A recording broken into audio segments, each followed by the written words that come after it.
ridiculous. 2 weeks after he divorced me over a little kiss, he cking lottery. Should I call it my bad luck that my husband won the lottery 2 weeks after he divorced me? How could anyone be so unlucky? But I am that unlucky. He got rich overnight after he left me. I couldn't call it cheating because I didn't sleep with anybody. It was just a kiss.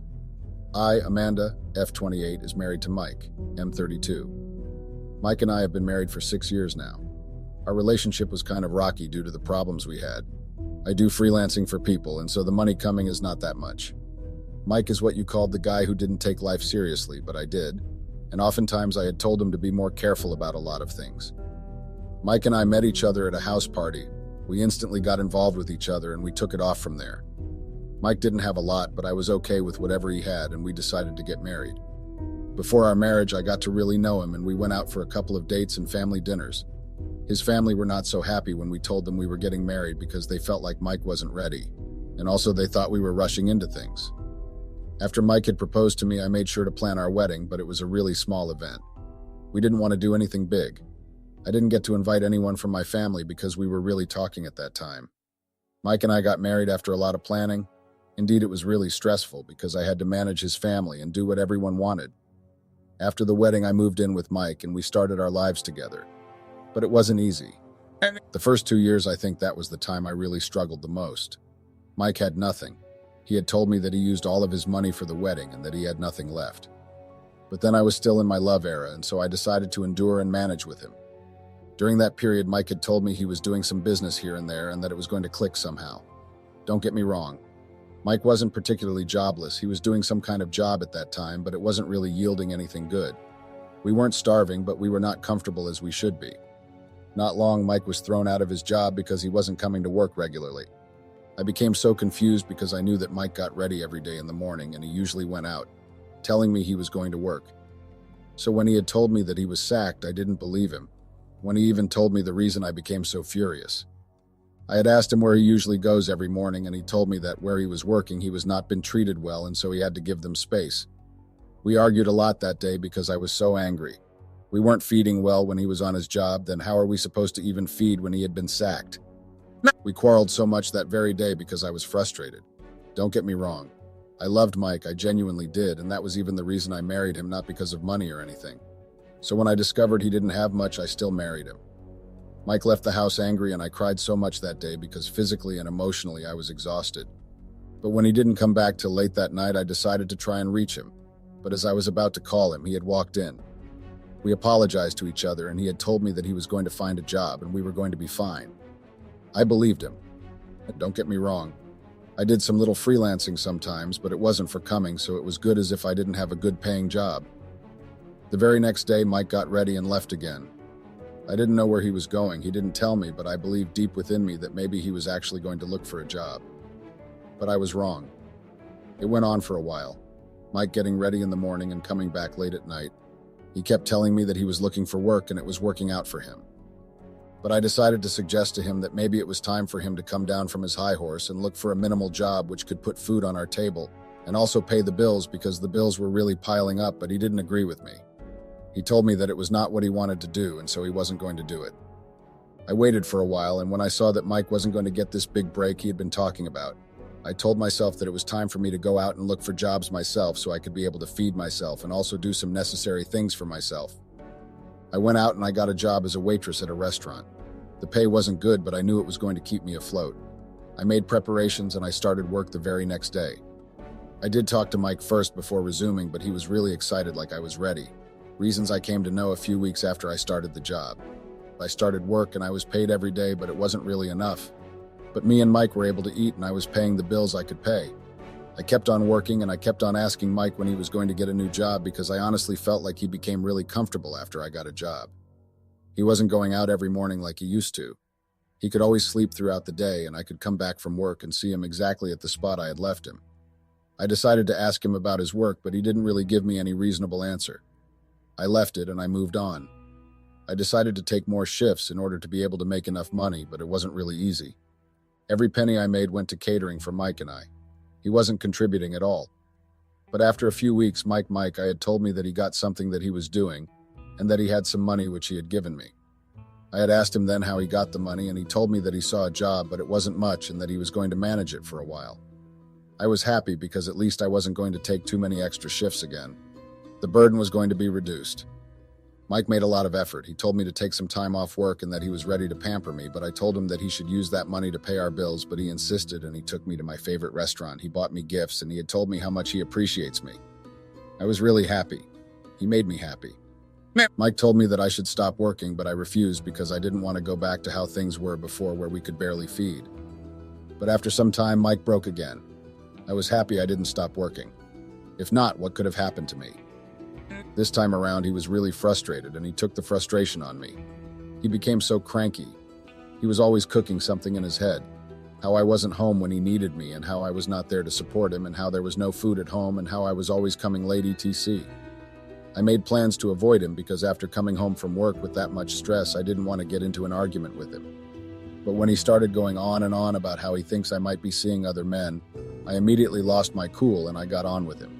I had told him if he was really frustrated, he should go and get money from his family, and he told me where I thought he got the money he had spent on me. I told him I didn't ask for him to spend anything on me, but I had to ask him why he lied to me then, because he had told me that he got the money from where he was working. He even told me that he got a job, so Mike lied to me. I couldn't believe it, so what had he been doing all this while? Lazing around? I decided I had had enough and I took some of my necessary things and I went out. I didn't know where I was going, but I knew I needed space and I needed to be far away from Mike. I got a motel that day. It wasn't good, but I was going to manage. I didn't have anybody and that hit me hard. If I had a friend or a close family member, I could have gone to their place, but there was no one. I switched off my phone so that no one could reach me and I went to work the next day. Halfway through work, Mike came to the restaurant to make a scene. I had to beg him to stop if I was not going to be fired. I dragged him to the back of the restaurant and we talked for some time. He apologized and he went on and on about how I was important to him and that he didn't mean anything he said. I told him that I needed time. He agreed and he left. I decided to take an extra shift in order for me to take my mind off things, and I got to my motel late and I slept off immediately because of how tired I was. The next day I thought about everything and I decided to forgive Mike because I wasn't really the one to stay angry at him for long. I got home and I didn't see him at home, maybe because it was a Sunday and he usually got to see his family on Sunday afternoon. He got back later that day and we cuddled and we agreed that we were not going to fight again because we hated fighting. After everything we went through that period, Mike came clean to me that he didn't have anything to do and he wanted to stop lying to me. I told him that he could always take on a small job at the moment and that it must not be something big, but something that we could survive on at the moment. He agreed and he told me he was going to look for a job no matter how small.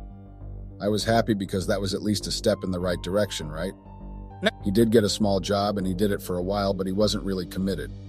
And so it was long before he was fired. He told me that the next job he was going to do better and I believed him. Unknown to me that I was actually dealing with someone who had a problem and his problem was beyond me. The next job, the same thing happened again. It became a pattern. I decided I was not going to allow it to affect me anymore and I faced my work.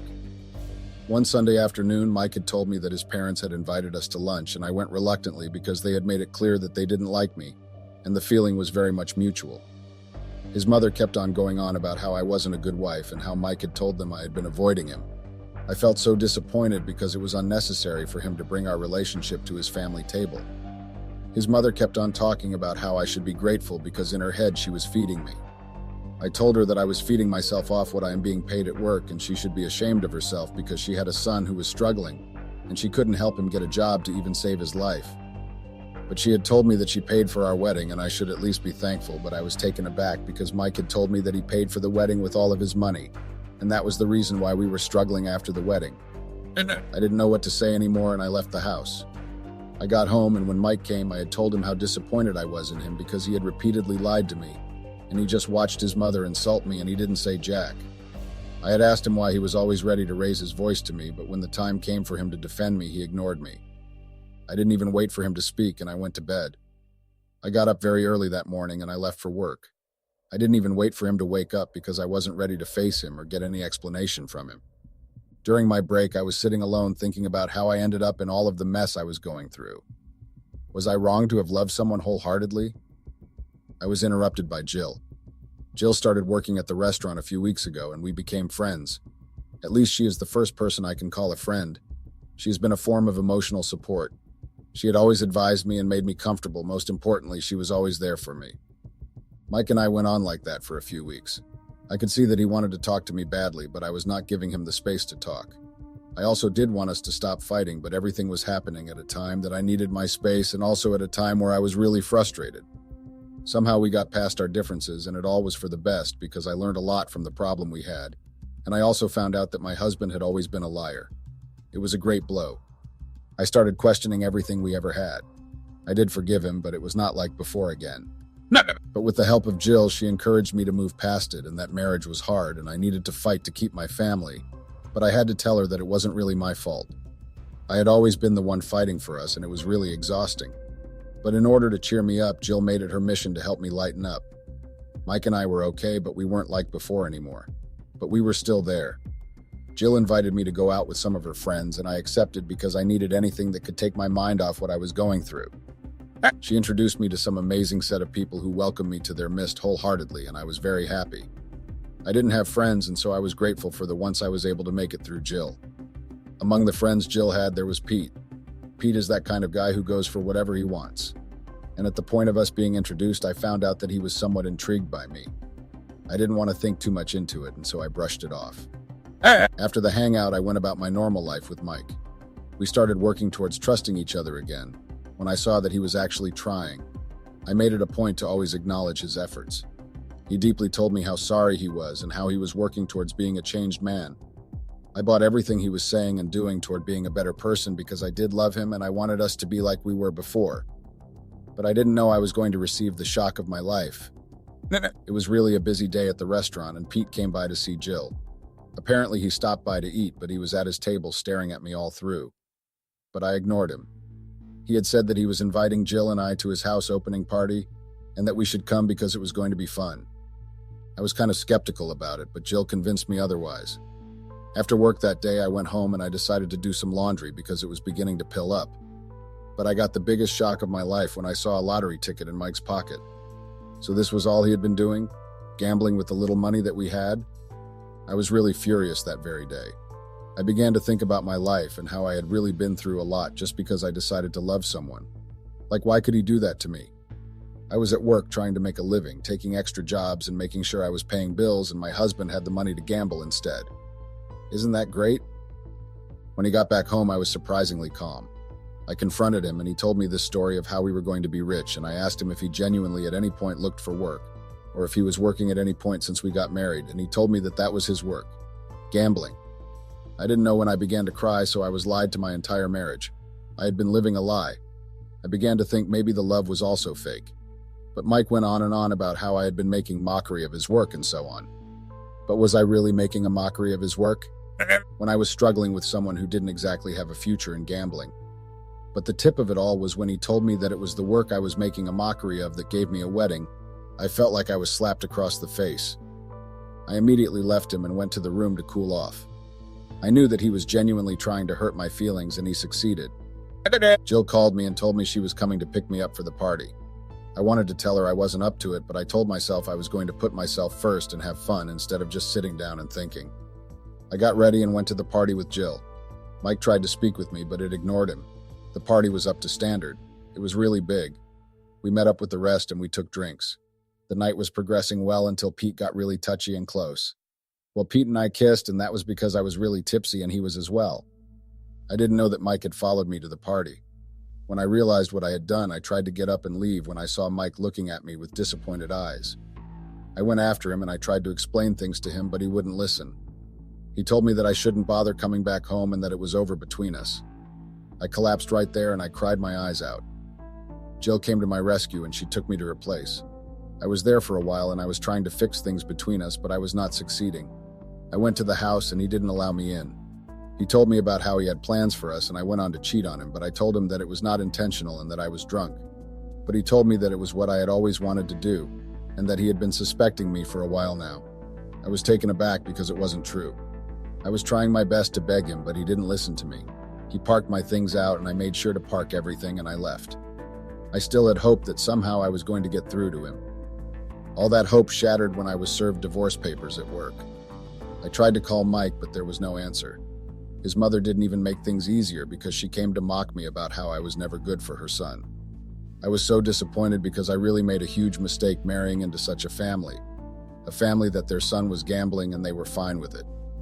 We met up with lawyers and Mike was solid about the divorce I begged, and I asked him to reconsider and let us work things out because we had come a long way to just end things like that, and also because I loved him. But he told me that he was done and it was time to move on. I quickly signed the papers and I left. I went back to Jill's house and I cried like never before. I cried for what I lost, for my love, for my sacrifice, and for everything I had been through. Jill helped me to pick up the pieces and I had to get back to work because Jill had been covering for me and I felt like I needed to take that burden off her. 2 weeks later, I was at the restaurant working a double shift because I had to start looking for a place and also to get enough money and help fill out a little. Mike came into the restaurant and I thought that he came to fix things between us, but I was wrong. He came to rub it in my face about how he had won the lottery he had been gaming for months now. He told me how I wasn't patient with him and so on. I felt like a fool for loving someone like him. Mike threw money on me like I was some sort of dancer. He went on and on about how cheap I was and I began to cry. That was a very bitter way to get back at someone. He disgraced me in front of the entire restaurant and then he left. I felt like I shouldn't have loved the way I did. Because honestly, I didn't deserve the cruelty I received from Mike. All because of a little mistake. There's no better way to say it. I just hate the fact that Mike is now rich. I've been so miserable, but he has been living life. He is now traveling and people are rubbing it in my face. I heard that he had gotten properties and he was now living fine. I was able to move out of Jill's house and I got my own little place. Since Mike disgraced me, I haven't seen him and I want it to remain like that. I still hate him with everything in me and I hope he gets his karma, because I'll never understand why he's not ready to even give me something to feed on. I guess there's nothing I can do about it anyway.